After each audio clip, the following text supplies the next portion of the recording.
L'unité 631 de l'INSERM au centre d'immunologie de Marseille-Lumini est localisée sur le campus de Lumini. Cette unité mixte est en partenariat avec le CNRS et l'Université de la Méditerranée. Donc à ce jour, 230 personnes travaillent dans ce centre d'excellence. Chercheurs, enseignants-chercheurs, étudiants, techniciens participent à l'activité de 20 équipes de recherche et de plusieurs services, comme des services administratifs, techniques et scientifiques.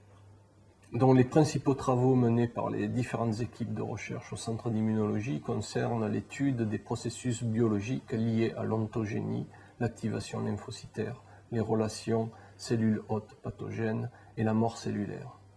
Les plateaux techniques liés à ces activités ont permis de faire du centre d'immunologie un institut reconnu mondialement.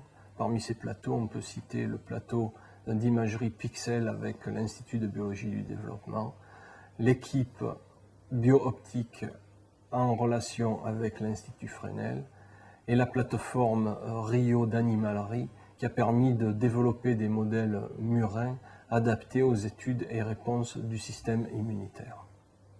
Étudier les cellules dendritiques est nécessaire à la compréhension de l'immunité. La détection de pathogènes par ces cellules est nécessaire à l'engagement des réponses immunitaires et donc comprendre leurs fonctions permet d'avoir des applications vaccinatoires assez importantes. Dans notre groupe et en étroite collaboration avec nos collègues cliniciens, nous essayons de comprendre les étapes précoces de la lymphomagénèse. Nous avons récemment isolé dans le sang d'individus hématologiquement sains, c'est-à-dire sans manifestation clinique de la maladie, une population de cellules anormales ressemblant génotypiquement et phénotypiquement aux cellules néoplasiques du lymphome folliculaire. Donc ces cellules constituent probablement un intermédiaire précoce de ce lymphome et il s'agit maintenant de comprendre où vont se nicher ces précurseurs et ce qui va favoriser leur transformation maligne et leur prolifération invasive, et ce seulement chez certains individus et pas chez d'autres. Donc l'avenir du centre d'immunologie réside dans la qualité des membres qui le composent.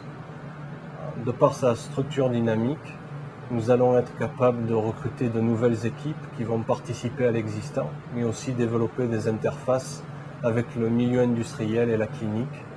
En fait, le grand avenir du centre d'immunologie, c'est de participer aux nouvelles découvertes qui vont être le portail d'utilisation d'outils pour les industriels et pour les cliniciens.